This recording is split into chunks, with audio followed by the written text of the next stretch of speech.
Hey guys, happy Friday. Hope you're having a good day. You got some good stuff planned for the weekend.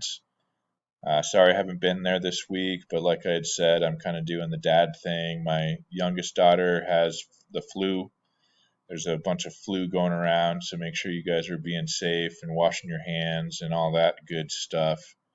But I've got the double whammy because not only that, but unfortunately, my father in law did pass away today. So it's sad, and I'm going to be grieving for a little bit. But thank you guys very much in advance for all of your, kind wishes and words of support and stuff like that. So let's go ahead and get into what we're doing today. On the warm up, I hope that you guys were able to talk to especially a lot of the glows that are on this slide, because I think that when you have a cited piece of evidence like we do right here, that says specifically that it's from the University of Illinois Library, that shows how there is unity and diversity, that's going to be big. That's really good.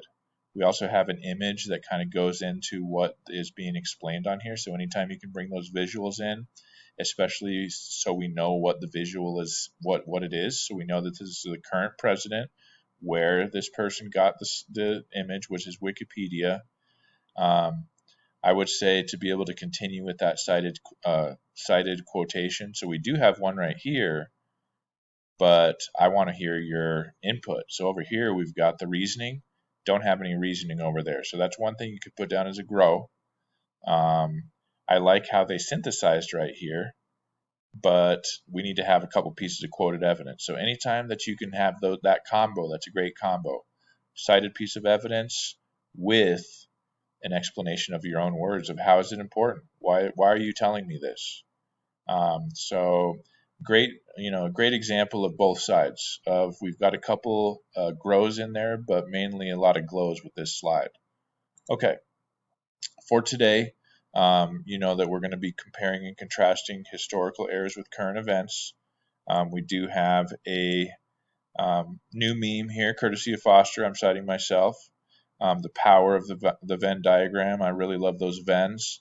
And this assignment is called the Triple Venn Challenge because prepare to have your mind blown. You're going to do 3 circles, not just the normal 2. If you're up for it, you're only required to do 2. Compare and contrast the 2 things. But if you want to bring in a third thing, that's where you meet the challenge parameters. So I know that you guys are up for it. I hope you are. Anyways, as you can see here, guys, as you open up 5-3, so if you haven't already, make sure you're getting that open. The first step is just to be able to get into what we've done in the past as far as a typical current events. The 3 topics that we have here is a status on Ukraine. There's a link right there on part 1, so you can click on that. For those people, especially that did Yemen for the Arab Spring, that might be something that's interesting for you. It talks about how child soldiers have been involved in that civil war.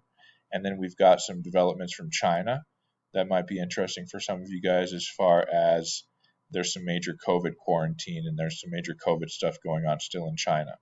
So like it says, with 2 partners, so what you can be at your group or with 2 partners throughout the class, divide up 3 current events. So make sure that you're kind of in advance, making sure that you've got a couple people that you can work with on this. Otherwise, it's going to be a lot of extra work. So I suppose that you can work independently, but that basically means that, you're going to be reading all 3 articles. And so I don't want to put that on you. So try to get some help from people in the class. All right. Okay. For part 2, once you're able to go through that current event, read it, get to know it, specialize in it. This is where we start having some fun. So I'm kind of bummed I'm not going to be able to be there because I think this is going to be really fun. I have a link here to where you can do Canva Venn diagrams. So once you go into this link here, you'll see that there's a bunch of different templates for Venn diagrams, many of which are just the traditional 2, where you've got, and you would just want to change this instead of coffee and water, obviously, to, like it says in the directions, you would do your current events. Let's say that we have Ukraine, what's going on in Ukraine, and then one historical era that we have studied so far in this class. So you can do anything that we've studied so far or anything that we're going to study. So your job is to be able to find a resource that's a reliable resource that's on the historical era, specifically stuff that relates to what you're learning about in the current events. Mind blown, I know. So we need to have two things in here on the similarities and then two things on either side as far as the differences, or this is where we start to have some fun. You can find one of these templates that is a triple Venn, the triple Venn challenge. If you want to do that triple Venn challenge, let's go back to the slides here.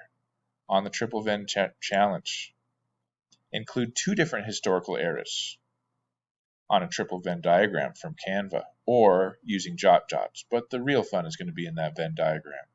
So let's say, oh, I don't know, you see what's going on in China and you want to talk about how it relates to the Chinese Revolution, how it relates to what was going on during World War I as far as the influenza pandemic, or any number of things that you can get into as far as colonization, Cold War with communism. There's a lot of stuff there.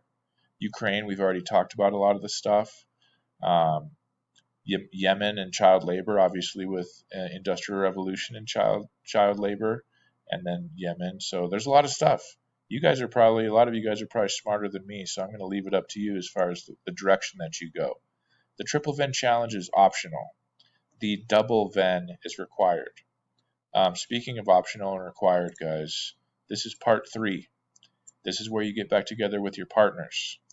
Depending on the quality of the work that I see on Google Classroom for parts 1 and 2, and the quantity of people that have actually done parts 1 and 2, that will determine whether or not we're going to spend some time on this together on Monday, or whether we'll just have it be due and we'll be good to go.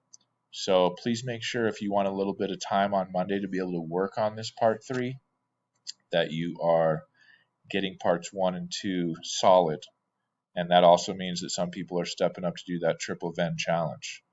So hopefully you made it through to the end of the video so you could get that last piece. Thank you guys very much and have a great weekend. See you guys.